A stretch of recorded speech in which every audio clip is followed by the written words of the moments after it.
Buenos días chicos, espero que se encuentren muy bien. Bueno, en la clase de hoy vamos a ver las geoformas argentinas, la segunda parte, que comprende todas las geoformas de mesetas y planicies, que en realidad acá hacemos alusión a las altiplanicies, ¿sí? A las mesetas. Así que bueno, vamos a ir viendo cada una de ellas, obviamente focalizándonos en el origen geológico, cuál es el relieve, qué características tiene este relieve, cuál es el clima, cómo se comportan los diferentes elementos del clima en estas zonas y por supuesto el bioma relacionado también con los suelos, ¿sí? Recuerden que después vamos a ver puntualmente los suelos, vamos a tener una clase especial de suelos para ver los nombres técnicos y todos los detalles, pero sí por lo menos ir pudiendo ya darnos una idea de cómo se relacionan todos estos elementos en cada una de las geoformas, ¿sí? Les pido que vayan tomando nota, apuntes, ¿sí? Revisen dudas que pudieran llegar a tener para después en la clase de apoyo ir resolviéndolas. Lógicamente ustedes tienen el manual, así que acompáñenlo con el manual y fundamentalmente acompáñenlo también con el cuadro de integración de contenidos que les había comentado la vez pasada, ¿sí? Vamos a seguir con ese cuadro. Toda esta parte es la columna vertebral de la materia, ¿sí? Entonces, si no se comprende bien esto, nada de lo que venga después se va a entender bien, ¿sí? Entonces, es importantísimo que todo esto lo tengan muy bien entendido y que puedan, obviamente, resolver cualquier duda o inquietud que pudieran llegar a tener, ¿sí?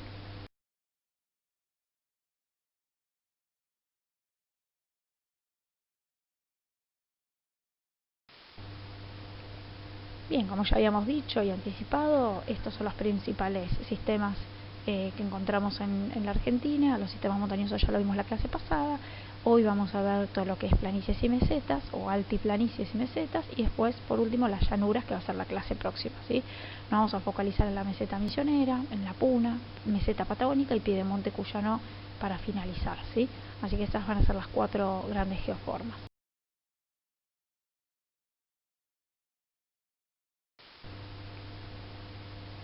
En cuanto a la meseta misionera, primero vale destacar primero la ubicación. Lógicamente, como dice el nombre, abarca toda la provincia de Misiones, ¿sí? Y fíjense que una partecita de Corrientes también la abarca, que es hasta donde llega el río Aguapey, que ahí se los voy a marcar. Ahí lo ven, ahí el río Aguapey, ¿sí? Va en esa dirección y lo enmarca a esta geoforma.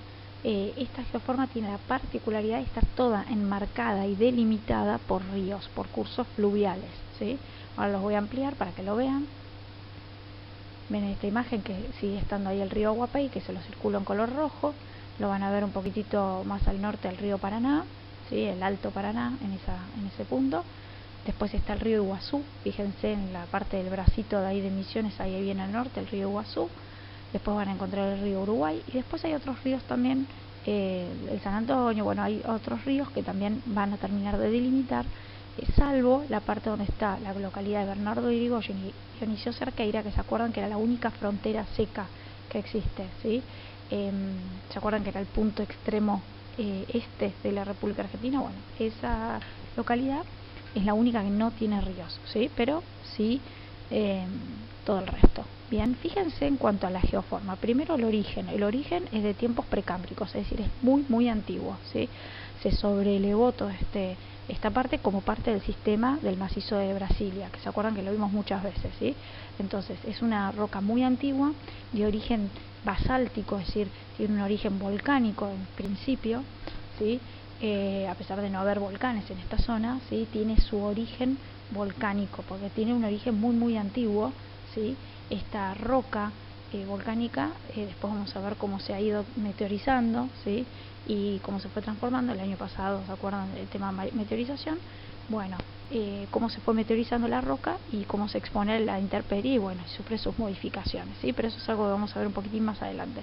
Fíjense, todo en el centro de esta gran geoforma están las sierras de Limán, las sierras de Misiones, toda esa parte que la ven como en color amarillito o color naranjita, todo eso es porque es una parte más alta, ¿sí? Esa es la parte más alta de toda esta geoforma y tiene una pendiente hacia los ríos, es decir, son mesetas onduladas, ¿sí? Onduladas porque tienen en la parte superior una forma más ondulada y no tan de meseta altiplanicie como la Puna que vamos a ver después, sino que tiene una forma relativamente ondulada, ¿sí? Con obviamente quiebres. En esos quiebres se van a dar las cascadas o las famosas cataratas, ¿sí? En esos quiebres entre una meseta y la otra, con una tendencia y una pendiente claramente hacia los ríos, ¿sí? Siempre donde pasan los ríos es una zona siempre más baja. Así que fíjense, yo ahí se los muestro, ven, ahí hay alrededor de 700 metros sobre el nivel del mar, acá van a ver 850 metros sobre el nivel del mar. Bien, toda esta parte, ¿sí? Obviamente como es una parte más elevada, ven que ahí de hecho lo llegan a visualizar. Si le prestan atención al mapa van a ver que hay como algunos ríos relativamente chicos, ¿sí? Que descienden desde esta meseta misionera y van hacia los ríos. Tienen la tendencia o hacia el río Uruguay o hacia el río Paraná. Fíjense que es como, actúa como si fuese una divisoria de aguas, si se fijan, porque es como que divide las aguas, o van hacia el río Paraná o van hacia el río Uruguay.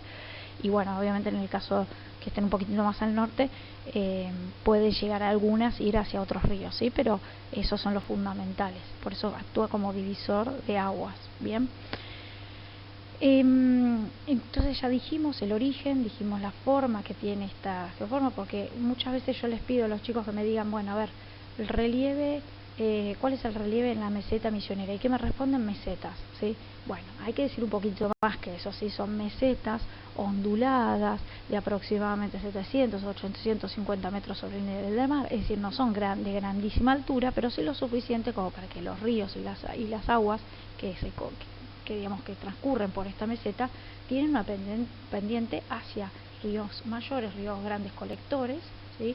Y en esos desniveles van formando cascadas y cataratas, ¿sí? Eso es lo fundamental de explicar de esta geoforma. Bien, en cuanto al relieve, entonces eso ya lo dijimos. Bien, fíjense acá, yo se lo marco con las flechitas, las pendientes, ¿sí? Fundamentales. Lo ven ahí un poquito también donde dice Sierras de Victoria, ¿sí? Ven que ahí también hay una pendiente. Bien, después yo les estoy marcando ahí donde está Dionisio Cerqueira y Bernardo Irigoyen, no sé si lo visualizan bien, si no se los vuelvo a marcar. Ven que hay como unas flechitas color verde, ¿sí? Ahí la tendencia es hacia el norte o hacia el sur, ¿sí? También actúa como divisor de aguas. Bien, ahí yo les marco igual desde donde viene el río Paraná, ¿sí? En esta altura el río Paraná se le dice Alto Paraná porque es una parte más, obviamente donde es un río de altura, digamos, pues viene a gran velocidad, ¿sí? Y haciendo una sucesión de saltos. Bien, tanto es así que se aprovechan estos saltos naturales para hacer embalses, como puede ser la represa de Itaipú o puede ser la represa Yacyretá-Apipé, ¿sí? Que lo van a ver ahí, lo llegan a ver. La represa de Itaipú la ven bien al norte, ¿sí? Donde nace, por decirlo de alguna manera, que en realidad no es donde nace el río, sino donde nace desde el punto de vista de este mapa, ¿sí? Ven, siguen el curso hacia el sur, sudoeste, por decirlo de alguna manera, y ahí van a ver donde dice Encarnación, bueno, ahí dice Complejo, ¿sí? Yacyretá-Apipé, ¿sí? Esa es la otra represa. Bien, la represa de Itaipú es un complejo hidroeléctrico entre Brasil y Paraguay, ¿sí? Entre esos dos países. En cambio, la represa de Yacyretá-Apipé es entre Argentina y Paraguay. Bien, son represas binacionales, por decirlo de alguna manera, ¿sí? Bien, eso en cuanto al río Paraná. No se preocupen los detalles de cada uno de estos ríos porque después los vamos a ver en detalle cuando veamos todo lo que tiene que ver con la cuenca del Plata, ¿sí? Bien, vamos a ir avanzando, ¿sí? Ahí sigue su dirección, ahí el río Uruguay, ¿sí? Que viene desde la Sierra Geral, que vienen desde el sistema Dumar del sur de Brasil, ¿sí?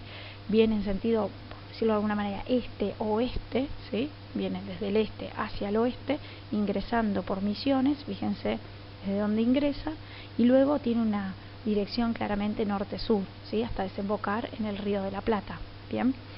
El río Uruguay. Después el río Iguazú también sigue más o menos la misma dirección, va desde el este hacia el oeste, ingresa por esa parte del bracito de Misiones, ¿sí? Y en el momento en donde desemboca sus aguas y donde vierte sus aguas en el río Paraná, ahí es donde se va a dar las famosas cataratas del Iguazú, ¿sí? Que no es nada más ni nada menos que la representación de este relieve, ¿sí? Son cascadas producto, en este caso una gran catarata, producto de este fuerte desnivel, que para que se den una idea tiene un desnivel de 80 metros de altura, ¿sí? Sí, es un gran desnivel, por eso se forman estas famosas cataratas. Bien.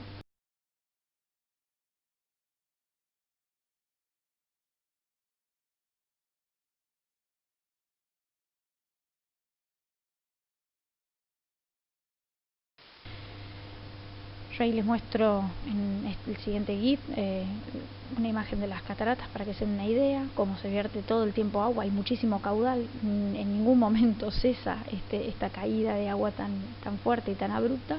Es parte de este nivel, como les digo, en la parte superior. Por eso cuando uno visita las cataratas, si alguna vez tienen la oportunidad de ir o tuvieron la oportunidad de ir, se le llaman circuito superior, circuito inferior. A todas las visitas se le dicen circuitos porque justamente hay una parte superior que es de donde está este GIF, ¿sí? este videíto, es desde la parte superior de las cataratas, pero después uno puede ir a la parte de abajo de las cataratas, se le dice circuito inferior, ¿sí? Se ve en su magnitud desde abajo cómo cae el agua constantemente, ¿sí?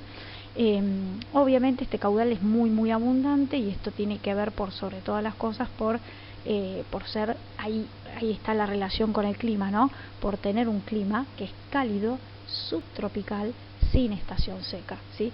Recuerden que lo vimos la clase pasada, cálido porque estamos hablando de una latitud en donde el que predomina es el clima cálido, ¿sí? Por su latitud, bien.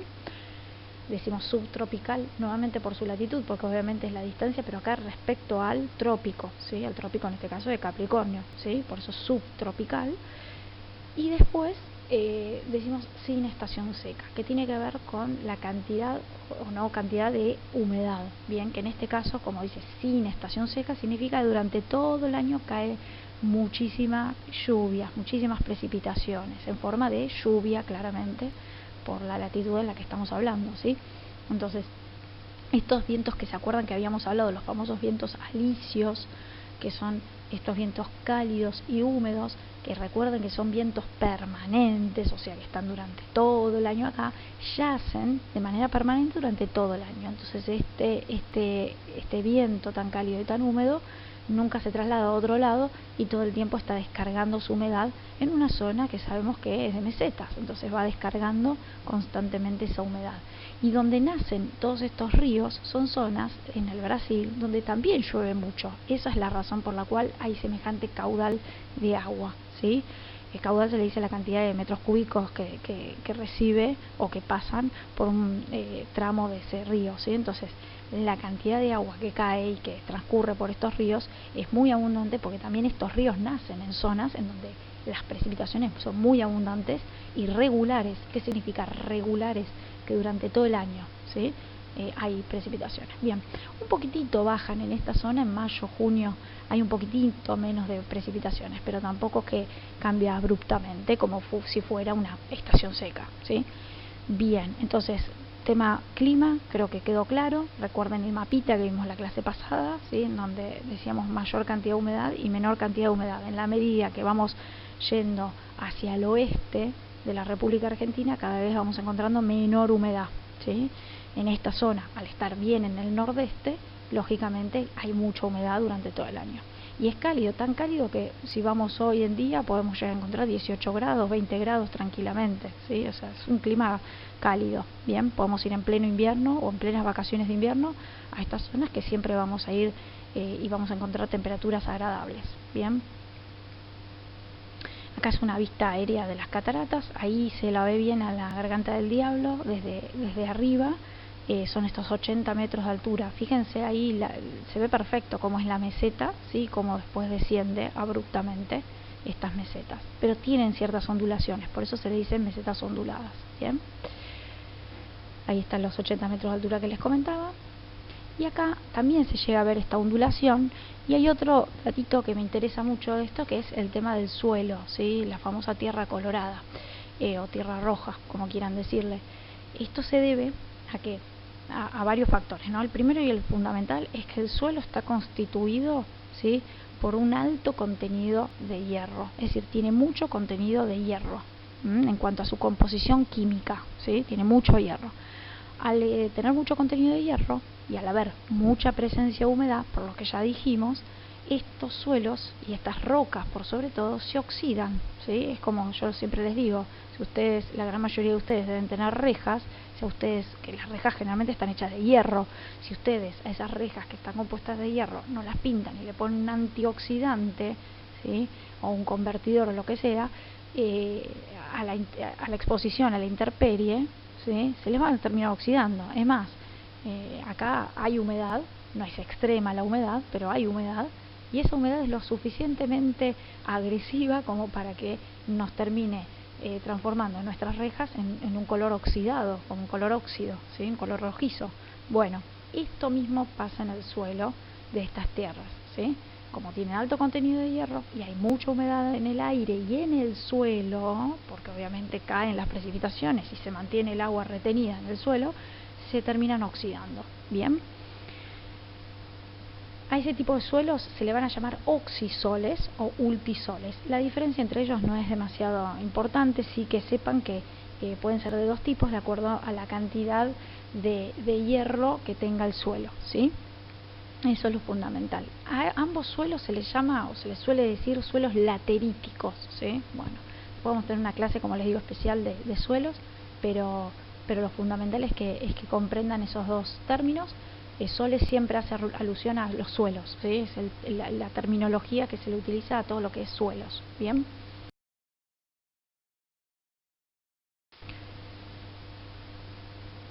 Y en cuanto al bioma, lógicamente, si estamos diciendo que caen precipitaciones en forma de lluvia de manera abundante y regular durante todo el año, estamos diciendo que el clima es cálido, bien, siempre que haya humedad, y esto se los dije muchas veces, siempre que haya humedad, es muy probable que haya un bosque, ¿sí? Y dentro del gran grupo de los bosques existe el bosque tropical o también llamado selva subtropical, ¿sí? Que es una terminología similar, o sea que me pueden decir bosque tropical o selva subtropical, que estamos hablando de lo mismo, ¿sí? Porque el grupo de la selva está incluido dentro del bosque, ¿sí? Dentro de ese bioma. Recuerden que bioma tenía que ver con las diferentes características vegetales que tiene un ecosistema que comparte, ¿sí? Y que tiene que ver con ciertas coincidencias en cuanto al clima, en cuanto al suelo, en cuanto al ecosistema en general. Entonces forma un tipo de bioma, ¿bien? Obviamente a ese bioma le está asociado obviamente además de especies vegetales determinadas, también una fauna asociada, ¿bien? Entonces, ahí no les obliga, hay que aclarar la diferencia, y recuerden la diferencia entre selva y bosque, ¿sí? Generalmente donde encontramos un bosque, vamos a encontrar una sucesión de especies arbóreas de un tipo, ¿sí? Y por debajo de ese estrato de árboles no vamos a encontrar muchas especies en el sotobosque, en la parte inferior de este piso, ¿sí? De lo que se llama de este piso de celdas. No es que vamos a encontrar una enorme cantidad de vegetación en la parte inferior, sino que generalmente no encontramos mucho. Lo poco que encontramos pueden llegar a ser alguna que otra caña, puede llegar algún helecho, pero no mucho se va a desarrollar debajo. Es raro encontrar un bosque y que debajo de ese bosque encontremos mucha vegetación, y si encontramos mucha vegetación es porque debe ser una selva, ¿sí? Es decir, está dentro del grupo de la selva. Por eso la diferencia. La selva, en cambio, vamos a encontrar diferentes estratos vegetales. Acá yo se los muestro. Por ejemplo, el emergente, que estamos hablando de los árboles, acá en las selvas podemos llegar a encontrar, y particularmente en este tipo de selva subtropical, podemos llegar a encontrar un piso muy alto que supera los 30 metros, es decir, árboles de superiores a 30 a 35 metros.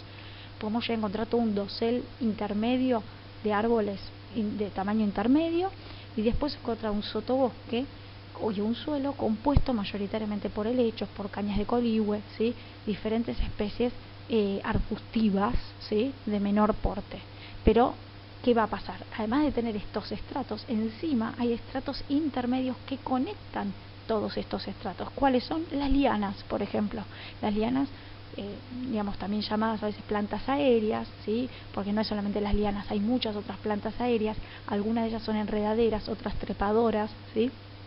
Que conectan los pisos que están más abajo hacia los pisos superiores, en general por dos motivos. Uno es para buscar la fotosíntesis, porque necesita hacer fotosíntesis, y si se queda abajo, en los pisos más abajo no le llega mucho a la luz, entonces va trepando en búsqueda de la luz. Y el segundo caso en donde puede pasar esto, que hayan plantas aéreas queriendo buscar los pisos superiores, es para huir de obviamente los animales herbívoros que están conviviendo en la parte del suelo, ¿sí? Entonces una manera de alejarse y de sobrevivir es esa, ¿sí? Entonces podemos llegar a encontrar, dije ahí, lianas, enredaderas, trepadoras, Y hay otro grupito que ustedes lo van a ver muchas veces, me lo habrán escuchado decir otras veces, y está en el cuadro de integración de contenidos. Es importante que le presten atención a ese cuadro, recuerden. Son las famosas epífitas, ¿sí? Las epífitas son aquellas plantas aéreas que en general pueden ser flores, simplemente flores, que tienen su raíz en otros árboles, ¿sí? O sea, tiene su raíz, en vez de en el suelo, en otro árbol. A veces son mal llamadas parasitarias, pero no son parasitarias, porque una planta o una flor parasitaria le quitaría, digamos, crecimiento, la debilitaría al árbol madre, y sin embargo esto no pasa. Se sabe que estas epífitas no, por el contrario, conviven bien con estos árboles madres, ¿sí? Un ejemplo de ellos son las orquídeas, ¿sí? Estas, por ejemplo, son las bromelias, que ven que también parece como el clavel del aire, que de hecho nosotros lo podemos ver, son son parecidas, pero tienen un color como más grisáceo, ¿vieron? Vamos a encontrar muchos árboles con estas claveles del aire. Este no es clavel del aire, esta es bromelia, ¿sí? El clavel del aire sí es una parasitaria, porque esa sí debilita al árbol madre, y de hecho por eso cuando uno ve un árbol que está con muchos claveles del aire, uno dice que está enfermo, ¿sí? Ese árbol, ¿sí? Muy probablemente. Después otro ejemplo son las orquídeas, y hay otras plantas más que conviven. Ven, fíjense como la raíz claramente tiene su enraizamiento en un tronco, puede ser, o una rama de ese árbol, ¿sí? Bien, esto es importante entonces que entendamos. En cuanto a la fauna, obviamente asociada a la selva, es infinita, hay muchísima cantidad de mamíferos, por supuesto. Existe también el yaguareté, está también innumerable cantidad de aves. De hecho hay un parque muy muy famoso en esta zona que se llama el Parque das Aves, que está en realidad del lado brasilero, pero alberga a todas las aves que están en esta selva subtropical, en donde también hay innumerable cantidad de mariposas, insectos de todo tipo. Después están también los coatíes, ¿sí? Bueno, hay muchísimo para poder mencionar, y sería innumerable, pero sí revisen el cuadro de integración de contenidos, porque ahí hay algunos ejemplares, ¿sí? Ahí se habla de algunos casos. Entonces, léanlos y traten de ver imágenes y ir complementando, ¿sí?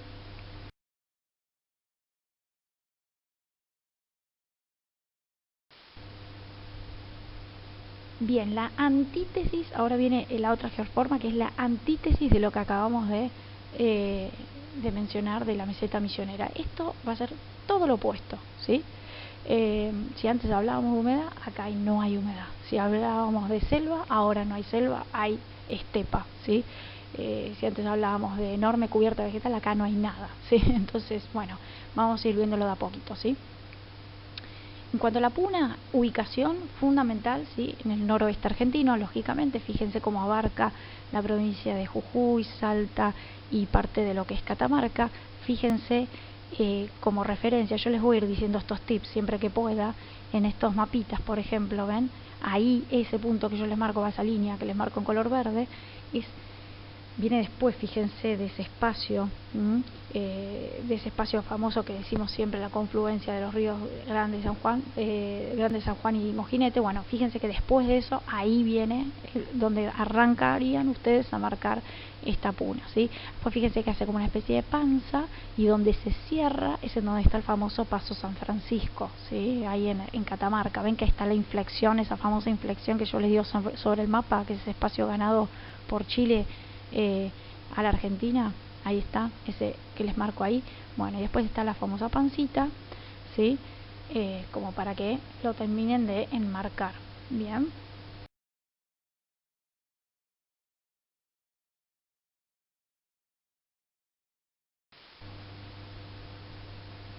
Y acá todos los chicos me dicen siempre lo mismo, pero profesora, este no es la cordillera de los Andes. Bueno, tiene la particularidad esta geoforma de estar inserta dentro de otra geoforma. Es decir, la puna, ¿sí? Es un altiplano que se encuentra dentro de otra geoforma, que es la cordillera de los Andes, ¿sí? Está metida dentro, está inserta dentro de la cordillera de los Andes, ¿sí? Con lo cual vamos a tener un altiplano donde va a estar intercalado por algunas montañas, lógicamente, que son propias de la cordillera de los Andes, ¿sí? Ahora bien, en cuanto a su origen, es importante destacar lo siguiente.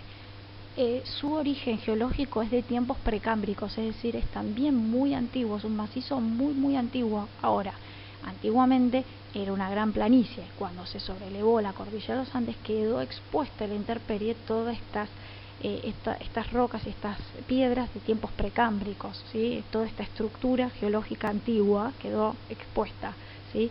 Pero mantuvo su relieve de planicie, por eso ahora es una altiplanicie, ¿sí? Por eso es parte del sistema de altiplanicies. Bien, es un conjunto de mesetas de entre 2000 3.000 metros aproximadamente de altura, ¿sí? Llevan estas mesetas que se encuentran intercaladas, ya les digo, por la cordillera de los Andes y enmarcada por sobre todo por la cordillera de los Andes, ¿sí? Bien, son mesetas, como bien dijimos, en donde son altiplanas, ¿sí? Entonces en la parte superior es una planicie, ¿sí? De hecho uno no percibe, fíjense, esta imagen me encanta porque se pueden dar una idea de lo que les digo, ¿sí? Fíjense, si ustedes, esta foto está, aunque no lo crean, está sacada desde los 2.600 metros sobre el nivel del mar, se está a 2.600 metros. Obviamente esas montañas que ustedes ven ahí atrás son parte de la cordillera de los Andes, que si uno lo ve desde ahí, dice, esta es la famosa cordillera de los Andes, es bajita, pues parecieran ser montañas bajas a comparación, pero no, lo que pasa es que uno ya está, desde donde saca la foto, ya está a 2.600 metros, entonces le sumamos los 2.600 metros más los 2.000 y pico que deben tener esas montañas, sumamos alrededor de 6.000 metros, ¿sí? Entonces estamos hablando de una gran altura, ¿sí? Por eso esta parte es dificultosa. Vale la aclaración que la puna se le llama así del lado argentino, pero esto continúa y trasciende las fronteras y abarca también Bolivia, ¿sí? Y abarca también el norte de Chile, ¿sí? Así se le llama a todo este sistema que se le dice altiplano, ¿sí? Bien, esta imagen se las busqué por varios motivos. El fundamental es para que vean el tema del altiplano, cómo funciona y por qué es que está inserta dentro de la cordillera de los Andes. El segundo motivo, muy importante, es que si ustedes visualizan el cielo, se van a dar cuenta que está totalmente, prácticamente despejado. Así permanece durante alrededor de 360 días al año, ¿sí? O sea, de los 365 días al año, solamente 5 aproximadamente son los días que llueve. O sea, realmente no llueve nunca, llueve muy poquito. Con lo cual se le dice que las precipitaciones son directamente de escasas a nulas, ¿sí? Las pocas precipitaciones que recibe las recibe en el verano en forma de lluvias torrenciales, tanto es así que muchas veces han quedado anegados algunos pueblos, han recibido aludes de sedimentos de tierra, ¿sí? Y han quedado sepultados muchos pueblos. Han habido muchos artículos, y después los buscan, en donde ha pasado esto, o muchos salares que han quedado tapados directamente por agua o por los mismos sedimentos y que se han perdido, ¿sí? Entonces, eso es parte de las consecuencias de llover poco, pero las veces que llueve muy fuerte.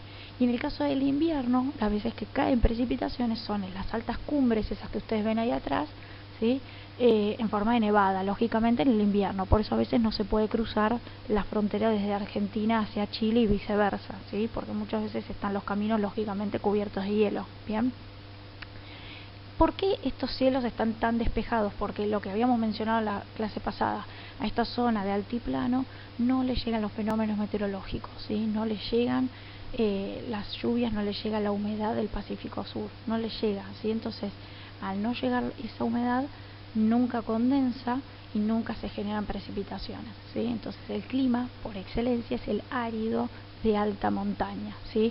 El factor de la alta montaña es lo que veníamos mencionando acerca de las pocas precipitaciones en forma de nevada, y obviamente los cambios extremos de temperatura se van a hacer muy notables, por sobre todo a lo largo de toda esta geoforma, ¿sí? Es decir, las temperaturas son extremas, durante el día hace mucho calor y durante la noche mucho frío, ¿sí? Pero lógicamente siempre que haya gran altura el frío se va a hacer más latente, ¿sí? Entonces, si bien durante el día va a ser calor, tengan en cuenta el factor de la altura que ocurre en contra, si se quiere, de las temperaturas. Bien, eso en cuanto al clima, ¿sí? Entonces, y cómo se comportan los elementos incluidos dentro del clima. Ahora bien, en cuanto a por eso también me gustó esta imagen, en cuanto al bioma, lógicamente, si tenemos aridez, ¿sí?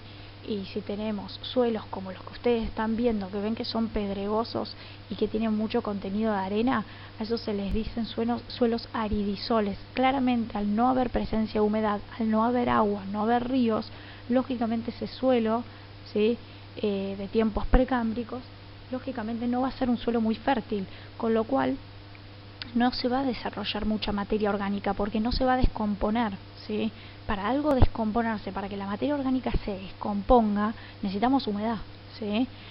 Basta ustedes, donde ustedes están, que tienen humedad, si ustedes dejan afuera, en el fondo de sus casas, una montañita de hojas, les puedo asegurar que al cabo de un tiempo, esa pila de hojas se transformó en materia orgánica, se transformó en tierra negra, ¿sí? O en compost, inclusive si ustedes quieren hacer un compost, se puede desarrollar acá porque hay humedad. Si acá en este lugar que les estoy diciendo no hay humedad, lógicamente la materia orgánica no se va a descomponer tan fácilmente, ¿sí? Entonces, por eso es que no se desarrolla humus y por lo tanto el suelo no es fértil, ¿sí? Entonces, fíjense que hay escasa cubierta vegetal. Lo poco que hay son esos famosos arbustos achaparrados, ¿ven? Esos arbustos bajitos que son espinosos, que tienen poquitas hojitas, ¿sí? Muy chiquititos, pequeño porte, y alguna que otra pastura, pero realmente suele ser lo que se le dice de características xerófilas, ¿sí? No tiene gran cubierta vegetal, ni tampoco tiene gran desarrollo de las gramíneas, ¿sí? Entonces no se puede desarrollar cereales ni nada de todo lo que nosotros fácilmente cultivamos en una zona como la nuestra, donde el clima claramente es templado, ¿sí? Y en donde las condiciones del suelo son totalmente óptimas, ¿sí? Nosotros tenemos un suelo que se llama molisoles, la tierra negra o tierra oscura que nosotros tenemos es molisoles, ¿sí? Es realmente muy fértil. Esto no tiene nada que ver con eso, ¿sí?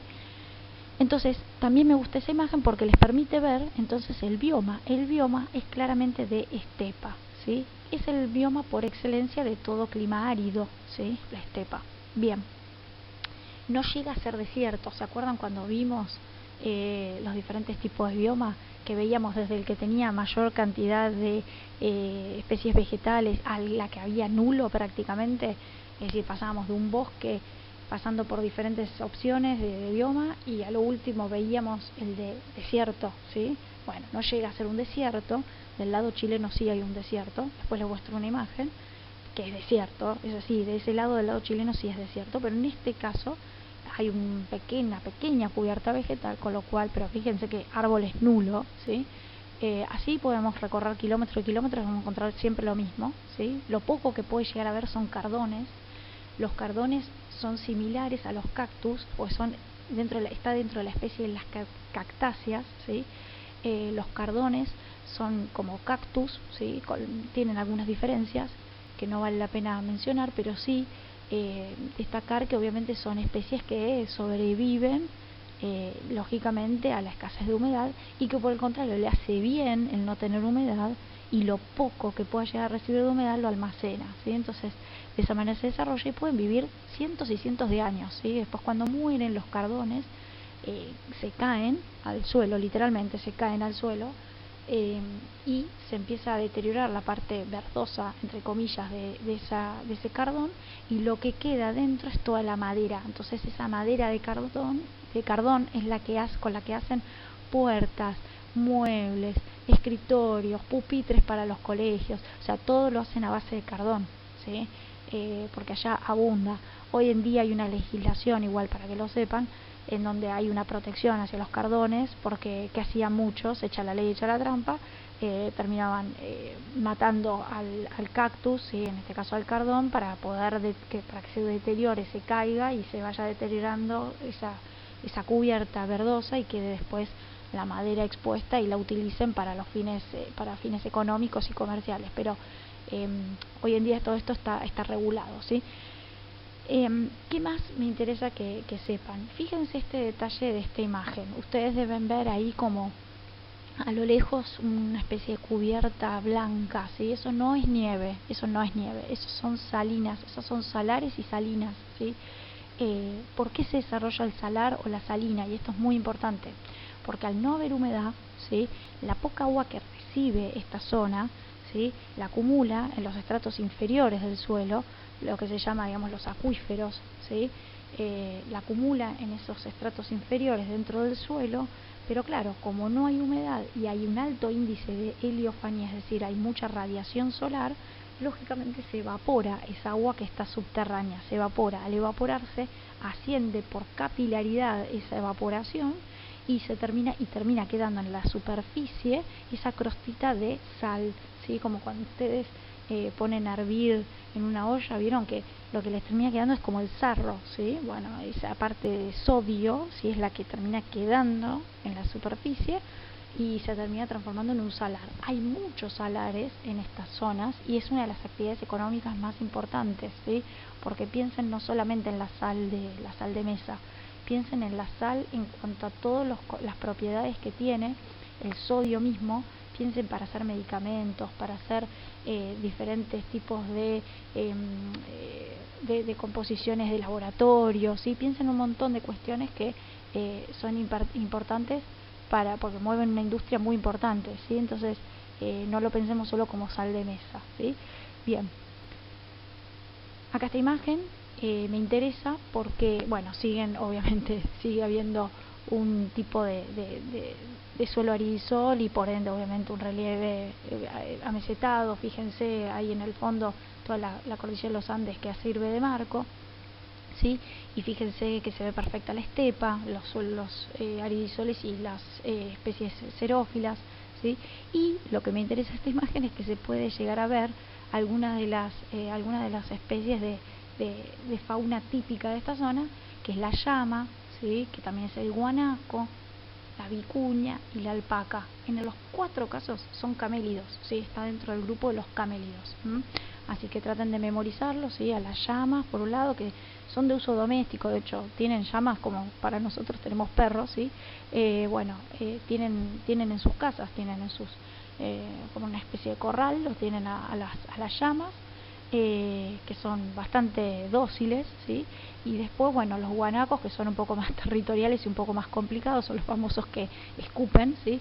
Se diferencian de las llamas porque generalmente tienen la cabeza y el cuello más oscuro, ¿sí? Y escupen, son más agresivos.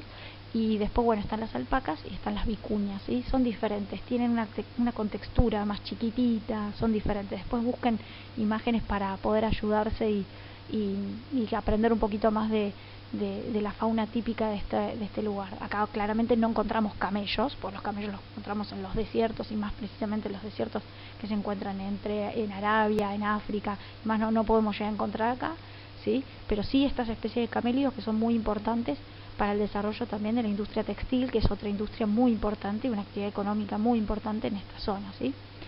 Bien, esta imagen me gusta porque la saqué desde Chile, es del altiplano, ¿sí? Es de la zona del altiplano, pero desde el lado chileno, ¿sí? Lo que ven ahí es parte de la cordillera de los Andes, ¿sí? Ahí en ese caso es un volcán, ¿sí? No se olviden que la cordillera de los Andes también está intercalada por volcanes, y del otro lado tenemos a la puna propiamente dicha, ¿sí? Esto se sacó desde el desierto, justamente desde el desierto de Atacama. Acá hay un valle que se llama el Valle de la Luna, pero es el Valle de la Luna del lado chileno. Realmente no hay nada acá, literalmente es un desierto, hay muy poco, y esta es una imagen que relativamente algo de cubierta vegetal hay. Pero realmente no hay nada por kilómetros y kilómetros. Pero ven ahí el altiplano como se ve perfecto, como esta parte está toda sobrelevada, ¿sí? Esta parte donde yo estoy, como bien les dije, es el valle, es un valle, ¿sí? O sea, es una zona más baja. Por eso ustedes ven ahí la puna y el altiplano y toda esa parte como bastante más elevada, un bloque, ¿sí? Y ahí la cordillera de los Andes intercalada.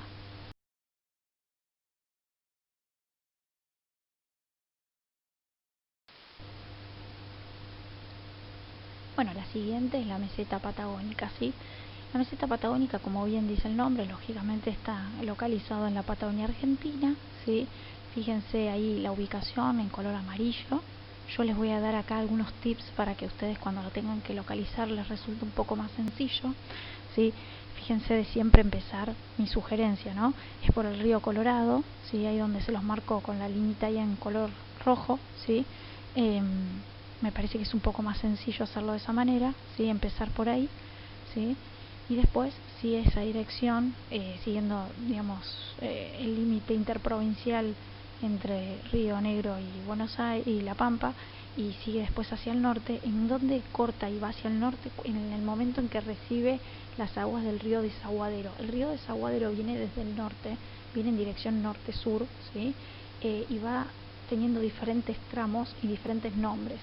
Uno de ellos es el Salado y el último tramo se le dice Curacó, ¿sí? En ese tramo en donde recibe el río, ¿sí?, Desaguadero, y el tramo ese es el Curacó, que a veces es un río que no tiene durante todo el año caudal, por eso actualmente se le dice que es una cuenca reica, ¿sí?, porque se termina perdiendo, ¿sí?, porque pierde continuidad ahí en la pampa, ¿sí? Entonces, pero bueno, al margen de esto, que es un detalle, les digo esto como referencia para que después vaya hacia el norte y hasta el momento en donde llega a Mendoza y se encuentra con el río Atuel, ¿sí? Cuando llega al río Atuel, ahí toma otra dirección, ¿sí? Fíjense, hacia ahí, hacia el norte de la provincia de Neuquén.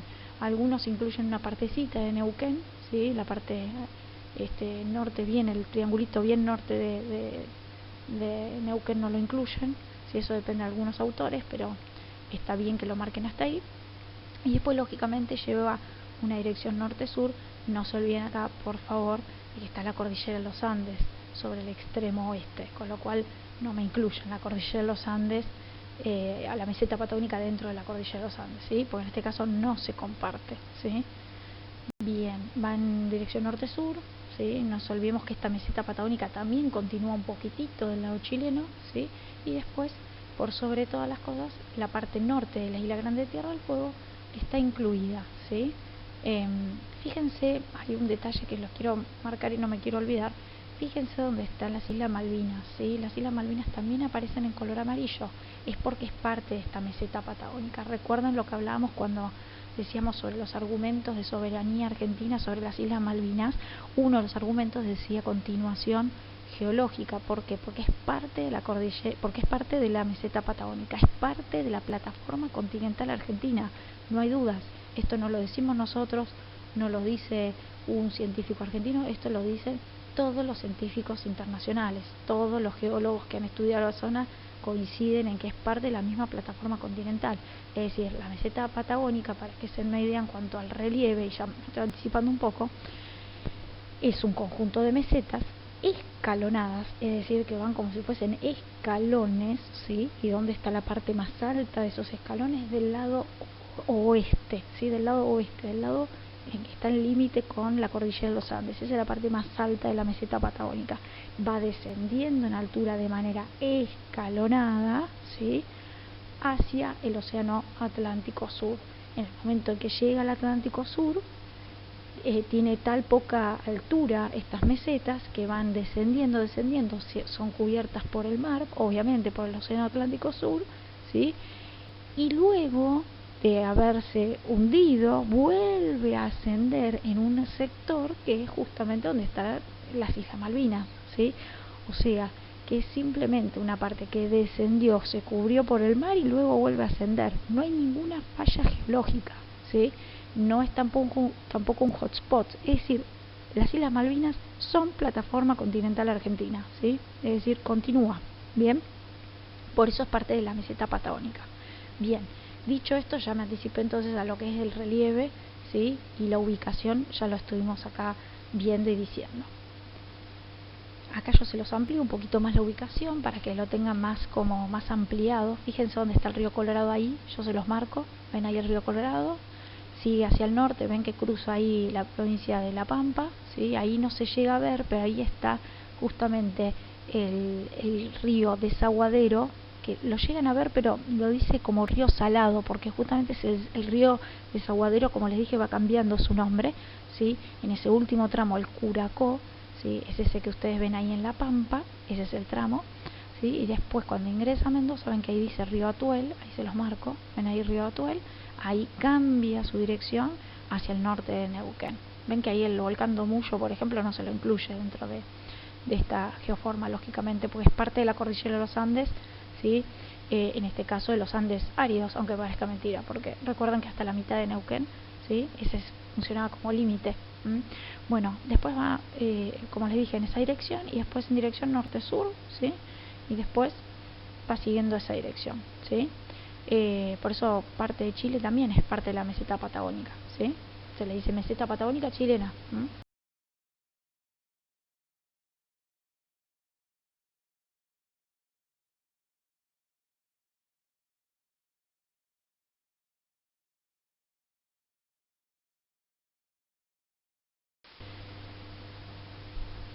Bien, me gustó esta imagen porque es una imagen satelital real vista desde el espacio de la Patagonia Argentina, y me encanta porque se puede ver perfectamente acá el relieve de mesetas, ¿sí?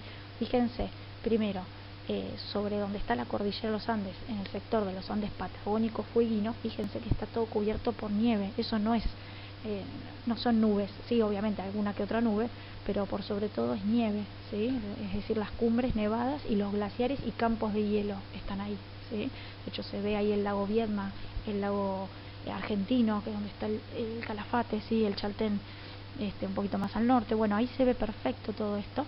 Está toda la cordillera de los Andes nevada, ¿sí?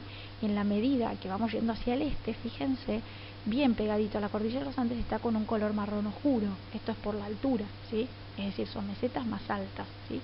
Y después fíjense que toman una tonalidad, un marrón más clarito, y después cuando ya llegamos bien al este, es una tonalidad tan marroncita como verde, ¿no? Es como medio verdosa, ¿sí? Porque obviamente en la medida que nos vamos acercando al océano Atlántico Sur, obviamente va recibiendo algunos vientos húmedos locales, producto de que obviamente ingresa el aire húmedo del océano Atlántico Sur, ¿sí? Sobre la costa, y sobre la costa es que podemos llegar a encontrar un poquitito más de humedad, ¿sí? Pero lógicamente es una zona más baja, por eso es que la van a ver con un color un poquito más verde, si se quiere, o amarillita, ¿sí? Bien. Esta es una imagen aérea. ¿Qué es lo que me importa de esta zona? Claro, como son mesetas escalonadas, llega un momento en que hay algunos bordes, algunos límites sobre la costa que muchas veces terminan en meseta. Entonces, ¿qué va a pasar? Como sube la marea, cuando sube la marea, lógicamente tenemos costas acantiladas, no tenemos playa, ¿sí? Sino que tenemos un acantilado, ¿sí? Así que eso es importante destacar, ¿sí? Que algunas costas pueden llegar a ser acantiladas, o sea, agreguen eso a lo que es relieve, que igualmente en el manual todo esto lo tienen, pero yo se los aclaro ahora, ¿sí? Entonces, que las costas inclusive pueden ser acantiladas por esta razón, ¿sí? Van descendiendo de altura, pero la marea misma hace que no tengan playa, ¿sí? Bien. Esta es una imagen que me gusta por varios motivos. Por un lado, vieron que habíamos dicho en el caso de la puna, habíamos hablado de la flora, la fauna. Bueno, ya dijimos, algo que me olvidé en realidad de mencionarles, es que acá el clima por excelencia es el árido, ¿sí? Ahora, ese árido no es el mismo árido que en la puna, ¿sí? Es un árido que tiene como variedad climática el frío, porque obviamente estamos en una latitud más al sur. Entonces el clima por excelencia es el árido frío, ¿sí? ¿Por qué? Voy a retroceder un poquito porque quiero algo que vean. ¿Recuerdan cuando hablamos de la cordillera de los Andes? Los Andes patagónicos fueguinos, que decíamos que ingresan los vientos húmedos del Pacífico Sur, ingresan a través de la cordillera de los Andes. En este tramo de la cordillera, como son más bajos, precipitan en forma de nevada a ambos lados, del lado chileno y del lado argentino, descargan su humedad, y como siguen hacia la meseta patagónica, porque hay una zona ahí de baja presión, entonces que atrae estos vientos, lógicamente cuando atrae esos vientos ya son secos, es decir, son vientos fríos pero secos, ¿sí? No tienen humedad porque ya descargaron esa humedad, pero siguen siendo fríos porque vienen de una latitud muy al sur. Entonces, por eso el clima es tan característico árido, por eso se le dice el clima predominante es el árido, ¿sí? Porque no tiene humedad, pero también se le dice frío, ¿sí? Porque lógicamente no es lo mismo a lo que pasa en la puna. En la puna tenemos un árido de alta montaña. Acá, ¿por qué? Porque ahí la altitud funciona como de variedad. En cambio acá es la latitud, ¿sí? Y no nos olvidemos que seguimos hablando de mesetas, con lo cual tampoco es que no tenemos relieve de altura, ¿sí? A alguna altura tenemos, ¿sí? Bien, entonces es importante entonces el clima, mencionarlo, es árido frío, cómo se comportan los diferentes elementos. Ya dijimos, las temperaturas son muy bajas, dijimos acerca de los vientos, y hablamos de las precipitaciones. Las precipitaciones prácticamente son nulas, ¿sí? Le dicen en realidad escasas, porque rondan los 100, 200 milímetros anuales, es decir, muy pocas precipitaciones, y las que caen son en forma de nevada durante el invierno, ¿sí? Eso es por lo general lo que pasa, ¿bien? Bien, eso en cuanto al clima. Entonces, avanzando un poquito más, lo que me interesaba de esta imagen, bueno, obviamente el bioma por excelencia va a ser la estepa, fíjense, poquísima cubierta vegetal, y en esta imagen me gusta porque vemos varias cosas. Por un lado, vemos de fondo, de telón de fondo, vemos a la famosa meseta patagónica y vemos esas costas tan acantiladas, ¿sí? Que caen abruptamente. Y el otro factor muy importante, así como mencionamos en la puna, la flora, la fauna, que también tiene mucho que ver con el ambiente en donde están, esa adaptación de la fauna a ese ambiente. En este caso, en el caso de la meseta patagónica, lo que se va a destacar es la fauna marina, ¿sí? No se va a destacar tanto la fauna terrestre, ¿sí? Que sí hay guanacos, sí hay zorrinos, hay zorrillos, hay de todo, ¿sí? Pero no va a tener tanta importancia como si la fauna marina, y les voy a explicar brevemente por qué. Acá es una zona en donde se cruzan dos corrientes marinas, ¿sí? Viene la corriente del norte, ¿sí? Que es la corriente del Brasil, que es una corriente de agua cálida, y viene la corriente que viene desde la Antártida, inclusive se le dice en realidad la corriente de Malvinas, que es la corriente bien fría. ¿Y dónde se juntan esas aguas? Justamente en esta zona, en la zona de Chubut, ¿sí? Se juntan estas dos aguas de diferente temperatura, un lugar ideal para el desarrollo y la reproducción de las ballenas. Entonces eligen este lugar año tras año, creo que desde mediados de mayo o principios de junio hasta mediados de diciembre vienen las ballenas a tener sus crías en esta zona, ¿sí? Y están largo rato, todos los años sistemáticamente lo hacen, ¿sí? Por eso a veces muestran llegaron las ballenas y demás, y los deben ver como publicidad, bueno, porque efectivamente esto se repite año tras año, ¿sí? Es importante esto porque es un recurso turístico recontra importante, ¿sí? Es uno de los principales recursos económicos que tiene principalmente la provincia de Chubut, junto con otros que después vamos a ver, otros recursos económicos que tienen que ver con los recursos energéticos, pero fundamentalmente como recurso turístico este es muy importante. Lo bueno es que se puede visitar a las ballenas y verlas bien de cerquita, así que es interesante esto como fauna típica. Y después hay otros ejemplares muy característicos de esta zona, también están en Chubut, más precisamente en una localidad que se llama Punta Tombo, ¿sí? Es una playita, se llama Punta Tombo, hoy en día es una reserva, en donde llegan todos los años, para el 15 de septiembre, llegan todos los años los pingüinos magallánicos, que son estos que ustedes ven ahí, son unos pingüinos muy chiquititos, por eso les muestro esta imagen con las personas al lado para que se den una idea más o menos de la proporción. Son pingüinos realmente muy chiquitos, y van todos los años para el 15 de septiembre, van a tener a sus crías también, van las hembras se quedan ahí en un lugar, le busca el macho un lugar, se quedan ahí en ese lugarcito y ahí tienen sus huevitos y van teniendo a sus crías, y el macho le va trayendo la comida y van creando así una colonia enorme de pingüinos magallánicos. Es una de las más grandes del mundo, para que se den una idea, cientos de pingüinos que van a esta zona. Así que se los comento para que sepan y entiendan por qué es que la fauna marina es más importante que la fauna terrestre, ¿sí? Después los elefantes marinos, los lobos marinos, ¿sí? Todo eso son parte de la fauna marina más importante, ¿sí? Y después, bueno, como yo ya les dije, hay alguna que otra especie que conviven en la tierra, que está digamos en el espacio de la estepa, pero tiene menor importancia, ¿sí? Después lean bien el cuadro de relación de contenidos, de integración de contenidos, porque ahí habla un poquito de esto que les estoy mencionando, ¿sí? Nuevamente, en cuanto a la flora, lo mismo que venimos diciendo todo con la estepa, ¿sí? Fíjense los suelos pedregosos, no tiene gran desarrollo de cubierta vegetal, fíjense los árboles de muy bajo porte, se podría decir son arbustos en realidad, ¿sí? Muchos espinosos, ¿sí? Y se ve claramente un tipo de suelo aridisoles acá también, ¿sí? Bien aridisol. Bueno, eso en cuanto a la meseta patagónica.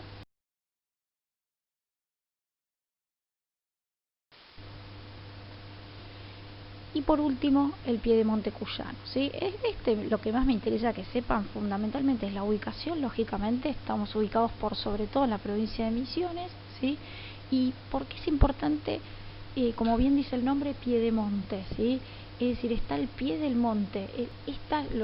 Lógicamente, piensen que estamos en una zona, fíjense acá se los marco en este mapita, fíjense donde dice planicies cuyanas. No, lógicamente no vamos a pasar desde la cordillera de los Andes hasta la llanura pampeana sin escala, ¿sí? Sino que vamos bajando de altura. Bueno, este es el famoso piedemonte cuyano, ¿sí? Es como una zona de transición desde la zona montañosa del oeste hacia la llanura de la zona pampeana, ¿sí?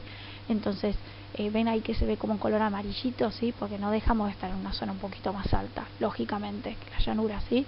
Se encuentra ahí enmarcada entre las sierras pampeanas, ¿sí? Que se acuerdan que tiene un origen totalmente distinto, y la zona oeste de donde está la cordillera de los Andes, y la precordillera de la Rioja, San Juan y Mendoza, lógicamente, un poquitito más al norte de ahí de Mendoza. Algo que olvidé mencionar en el caso que mencioné recién de la meseta patagónica, y que no es poco, es que el origen geológico de la meseta patagónica tiene una mezcla, ahí lo van a ver, tiene una mezcla desde muy antiguo a muy nuevo. ¿Por qué? Porque tiene algunos cratones, que son mesocratón se le dice, son algunos bloques muy antiguos, muy cristalinos de la época de los tiempos precámbricos, pero también es una zona recorrida por algunos ríos, entonces que vienen obviamente desde la cordillera y que van arrastrando sedimentos, con lo cual también fueron rellenados algunos espacios por sedimentos que vinieron más adelante, ¿sí? Entonces tengan en cuenta que en el caso del origen geológico de la meseta patagónica vamos a encontrar una mezcla, ¿sí? Bien, en caso del piedemonte cuyano, el origen geológico es bastante nuevo, porque lógicamente es una zona de mucho arrastre, ¿sí? De los ríos que provienen. Yo acá retrocedo para que lo vean bien. Ven ahí una sucesión de ríos de norte a sur: el río Mendoza, el río Tunuyán, el Atuel, ¿sí? Vamos a encontrar un montón de ríos que recorren la provincia de Misiones de oeste a este, ¿sí? Tienen esa dirección, de oeste a este en general, ¿sí? ¿Por qué? Porque ¿por qué? Porque son ríos que provienen desde la montaña, ¿sí? Son ríos de montaña que vienen a gran velocidad porque son ríos de gran pendiente, ¿sí? Muchos de estos se los utiliza para hacer rafting, no por nada, sino porque justamente van a gran velocidad, tienen una buena corriente, y van atravesando toda esta zona. ¿Qué le pasa? Por excelencia, esta es una zona semiárida, ¿sí? Porque lógicamente al oeste de todo este piedemonte cuyano nos encontramos nada más y nada menos que con la cordillera de los Andes en su punto más alto. No nos olvidemos que la Concagua está en Mendoza, ¿sí? Entonces todo este murallón de la cordillera de los Andes le impide el ingreso de los vientos húmedos, ¿sí? Al no ingresar los vientos húmedos se transforma en un clima árido, pero se le dice semiárido porque lógicamente es una zona en donde algunas precipitaciones caen, pero por sobre todo tiene gran abastecimiento de agua dulce producto del deshielo, ¿sí? Porque es una zona en donde precipita mucho en las cumbres de las montañas en forma de nevada, y también durante la primavera-verano hay mucho deshielo porque lógicamente hay mucho índice de heliofanía, entonces por ende se descongelan esas cumbres heladas, y obviamente le da un gran aporte de agua a estos grandes ríos. Son ríos muy muy importantes, recorren toda la provincia, y eso hace que la provincia sea una zona muy apta para el desarrollo de diferentes cultivos. Uno es el de la vid, el de la uva, ¿sí? El de la uva destinada tanto como fruta como para la vitivinicultura, para el vino, ¿sí? También hay muchos olivares y hay muchas otras actividades que tienen que ver con los alimentos y bebidas, ¿sí? Por eso es una provincia muy gastronómica, ¿sí? Es una provincia de mucha gastronomía. Por esta razón, ¿sí? Es una zona de gran cantidad de caudal de agua, ¿sí? Durante los meses de la primavera y verano, y también el desarrollo de estos cultivos tampoco es que necesitan excesiva riego, no necesitan excesivo cantidad de agua, ¿sí? Sino que es suficiente con lo que reciben, que muchas veces es riego por goteo, ¿sí? O sea, son gotas que caen, y eso es suficiente, ¿sí? Entonces, Entonces es importante, por eso ahí lo van a ver con manchones verdes, dice Oasis Norte, Oasis Centro, son todos los lugares en donde obviamente se va a establecer la mayor parte de la población, porque tiene que ver con este abastecimiento de agua dulce. Nadie se va a instalar y va a instalar fábricas y van a hacer grandes empresas en un lugar en donde hay un clima árido, donde no hay agua, donde es muy dificultoso todo, no solamente la situación climática, sino también el relieve. Es decir, si todo es tan complejo, lógicamente poca gente se va a instalar. Pero la provincia de Mendoza es una provincia muy, muy importante, y desde el punto de vista económico, sumamente importante. Sí, es un motor importante para la economía argentina inclusive. Entonces, por eso es que es tan importante, y esto es lo que me interesa en realidad destacar del Piedemonte cuyano, ¿sí? Es una zona muy, muy rica en cuanto a recursos, ¿sí? Acá vuelvo a mostrarles el mapita, y acá una imagen simplemente para que se den una idea, ¿sí? Cómo es el Piedemonte, ¿sí? Se aprovechan muchas veces estas diferencias de altura en este Piedemonte para que los cultivos, por ejemplo, para la vitivinicultura, por ejemplo, para el desarrollo de la uva, hay ciertas cepas que para desarrollar el vino, por ejemplo, que necesitan más altura. Entonces se aprovechan estos escalones, ¿sí? Para desarrollar vinos de altura. Entonces le aclaran ahí en la botella del vino, muchas veces se aclara que es uva desarrollada a 2000 metros, a 3000 metros, lo aclaran eso muchas veces porque, bueno, tiene que ver con la maduración y con la cantidad de taninos que tiene la uva y demás, pero a lo que voy con esto es que se aprovecha todos estos desniveles y esta geoforma, se aprovecha, ¿sí? Como recurso económico. Después acá hay una imagen del famoso Cordón del Plata, ¿sí? Esto es un viñedo, ahí se ve perfectamente todas las cómo se están empezando a desarrollar ahí la vid, ¿sí? Las uvas, y generalmente están al lado de las bodegas en donde procesan la uva para desarrollar el vino, ¿sí? Fíjense cómo está al pie del monte, ¿sí? Está al pie del Cordón del Plata. Bien.